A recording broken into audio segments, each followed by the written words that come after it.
Sarah, you had a very glamorous career, and you gave that up. Can you tell us a little bit about how you came to be at home? Yeah. So my career has been in aviation as a pilot. Although I haven't been an airline pilot, I worked as an instructor, aerobatic pilot.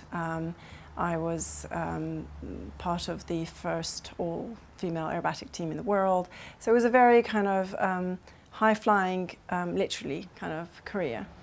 I continued with that career when I had my first child, my son, who's now 12. And I flew throughout my pregnancy. I went back to work when he was about 3-4 months.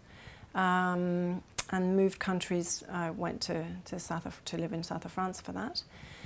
And so therefore I had a full-time nanny. My work was very high-pressured. I worked abroad a lot as well and flew a lot, a lot of weekends.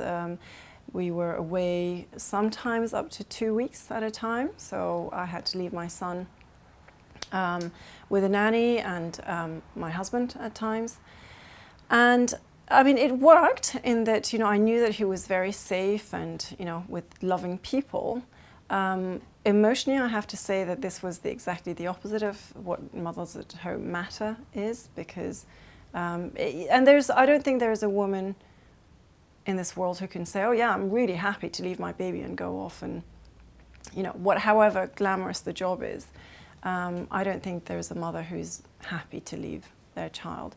I certainly wasn't, and I just remember being, in hotel rooms just crying and crying and crying because, I had left my baby. And then that kind of finished, not because of, childcare or anything like that, but it's just technical issues with the flying, so we stopped that. Then I had my second child. My daughter is now 9. And life circumstances changed, and we moved back to the UK, and I was kind of forced to be a mother at home. When I say forced, it was just life circumstances. I couldn't go back to work. And I suppose there was the emotional side as well. And so I felt that I lived that period of my life from when my daughter was born until she was 5 years old. And I kind of, I did have some work, so I wasn't completely full-time at home. But I was at home a lot, and, my primary role at that time was as a mother. And I think that was a really, really invaluable time. And with hindsight, I think it was great that I spent that time with both my children. I have to admit that at the time I didn't always, I was looking actively to go back to my career. But as I said, with hindsight, I think that was just an amazing opportunity. Children grow so fast, and it's really crucial to spend time with them and care for them when they're very young. It's only my opinion, but I think, up until they're 5, it's just a really crucial time. I suppose for each woman it's different, and it's a matter of choice, of course. Did you feel more worth more, worthy, as it were, in other people's eyes when you're a pilot than a mother? I mean, and also to yourself, did you feel not so fulfilled or not so feeling valued? Yeah. Did that play? It absolutely played a role, and I think that we live in a society where, you meet people and you say, I'm a pilot, they view you as one, they kind of box you somewhere. And then if you're a mother, you're something else. And sometimes it happened that I would be a mother for, a few months before people kind of realized that I was a pilot, and it would be interesting to see the shift in their attitude towards me, because all of a sudden I was a pilot, I wasn't just another mum. The interesting thing for me is that the flying for me I mean, it's physical because I did aerobatic flying, and you know, when you're not flying, that's quite physical. And then when you're not flying, I was pushing airplanes around, and it's a physical kind of work.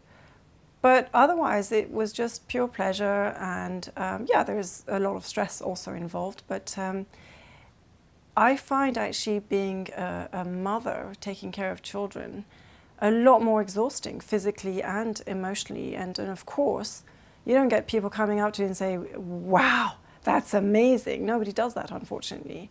Your husband might. Mine did. So I have a very supportive husband. But yeah, most people kind of think, oh, another mum. And I really do think that that's, yeah, that's just society and the way perhaps that will change with the next generation. I'm hoping that it will change with my daughter's generation, so that the mothers like yourself, you know, the mothers at home matter, you know, who choose to stay at home, won't be regarded as, you know, any lesser than anybody else who's got, you know. What about your own happiness? You know, you talked about pleasure in flying. Did you find any fulfillment or happiness in the simple of just being at home or with your children? Or did you? That's a difficult one, isn't it? I think of course, you know, the you know, if you sort of say where are you the happiest, I would say the happiest times of my life is when I'm cuddling my children in bed every morning. They you know, jump into our bed and we have a, you know, 10-minute kind of cuddling session, and that's the best time ever. But of course, you know, when I'm doing aerobatics or something like this, I love the sensation of flying. So they're two separate things.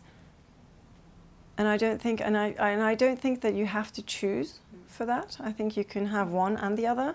Unfortunately, so that's from a pleasure, emotional point of view. But I think that, you know, unfortunately, all mothers we can't always have it all. Some do, but most of us have to kind of choose for various reasons. In my case, it was just because I don't know, it just didn't happen. I'm not even sure. There's just so many different reasons why my career kind of had to come to a stop. Do you regret having the time out of your career or not? Well, I don't think, yeah, I don't think you can ever say I regret spending time with my children, for sure not. Yes, I'm a bit sad that I'm not quite as where I wanted to be in my career. But then, you know, what matters really in life when I'm, I don't know, on my deathbed, I'm not going to say, oh, I wish I had spent less time with my children and I had furthered my career. I don't think I will ever say that, or anybody would ever say that. I think what matters, I think you have to kind of keep in mind what really matters in life. And what matters is, you know, the quality time you spend with your loved ones. And that's obviously your children included. So yeah, that's, yeah. Okay. So, yeah, for me it was a very difficult situation to be in, to be forced in being a mother at home. Because, as I said, I was very much a career person. And, you know, it's difficult emotionally and there's a lot of feelings of guilt, you know, that come up because you feel guilty because you want to further your career, you're looking for a career, but at the same time you know that your time with your young children is invaluable and you want to be there, you want to be part of that, and yet you can kind of see your I call it the career clock. You know, it's kind of some women, perhaps at some point in their lives, if they haven't got children, they kind of have the biological clock ticking. And for me, it was the career clock, kind of knowing that, you know, now is the time I need to further my career because it's not going to happen at, you know, further down. The older I get, it's going to be more difficult to get back into, especially my kind of career, where it was very difficult to get into really accepted as a woman in the first place. So then to come back as a mother, and some careers I think are easier than others as well. What about the dilemma in yourself about actually also wanting to be at home? Have we made, we talk about everyone's, we've made progress, women now being back at work and everything, but actually what we've seen is two people working jolly hard to just put a roof over their heads, and we're missing out family life. Is this progress or? Yeah, I like to sort of say to my daughter that that she can have both her career and her children, and that it's really important to spend time looking after your young family. Having said that, I think that it's one thing for us to talk about it. I think that the support system is perhaps lacking as well. Women find it so difficult to do the transition when they kind of go from a high-flying career and then they find themselves at home with a teeny tiny baby. That's a very difficult transition.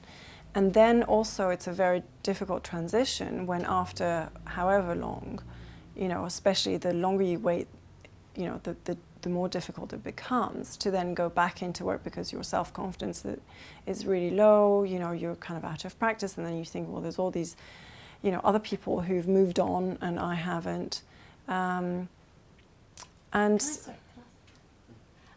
say you tell Anushka she can have both, but in your case it was very difficult to have both, the career and so is it possible to have both? Well, I think this is what I was saying. For some careers it's easier than others. Right. So you'd advise her to find a career where you can?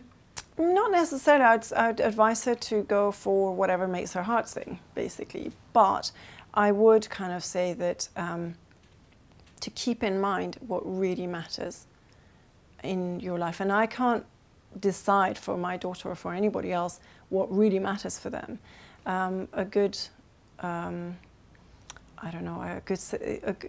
way maybe is to kind of do this kind of projection of kind of taking yourself to your, to the future when you're on your deathbed. What do you want to say of your life? Do you want to say I was a career person and I did, X many PowerPoint presentations, or do you want to say, I spent time with, I'm being making a joke out of it, but what matters in your life? And I think that a lot of women would say that spending time with their children does matter. But yeah, we need a bit more support than what we have, I think. And I hope that the next generation has that support in trying to kind of, it's for me, it's not a tax thing. It's more the kind of support, perhaps not even a financial thing, but it's support in the stigma that's attached also to being a mum at home. And I'm not quite sure how you go around it, but then I'm not a politician, I'm a pilot, so I kind of leave that to those who can, influence the education. Maybe it's about education, educating the next. Role models as well. Yeah. Okay. So my latest job has taken me to Austria. That's where I live now, and of course it's always interesting to see the difference and as a comparison to the UK, how what happens, how do mothers cope and what's expected over there. Austria is a highly Catholic country and very, very, very traditional. And so the mothers there, when you become a mother, the expectation is that you stay home and look after your children, and that's the greatest job. So I have to say that the company that I worked for which is a very big international company, and I had a relatively senior position there, and I was the only mother in my company. And that says something about Austria. When you say it's a great, are you saying that's a bad thing? Are you saying that people... No, I'm not judging it, I'm just saying... You're saying, so on the one hand it may not be very progressive and that women are not out in the jobs, but if it's seen as the greatest job, or is it as a it's seen as the job, greatest job. then that's quite something different, and yeah. that's quite wonderful. But is it that society looks on them favorably, or no? I guess so. I mean, from I think that society, it's just that because it's a very traditional society, that is the expectation, and it's not judged as good or bad. It just is the way it is. I think it has more positive than negative. So you don't kind of feel bad by saying, oh, I'm a mother at home. So it's not seen as a bad thing. I'm not entirely sure. I haven't lived there long enough to sort of say for sure whether those who do go back to work are seen as, terrible mothers who have abandoned their children. I don't think it's quite like that, but the norm is for mothers to stay at home once they. Happy?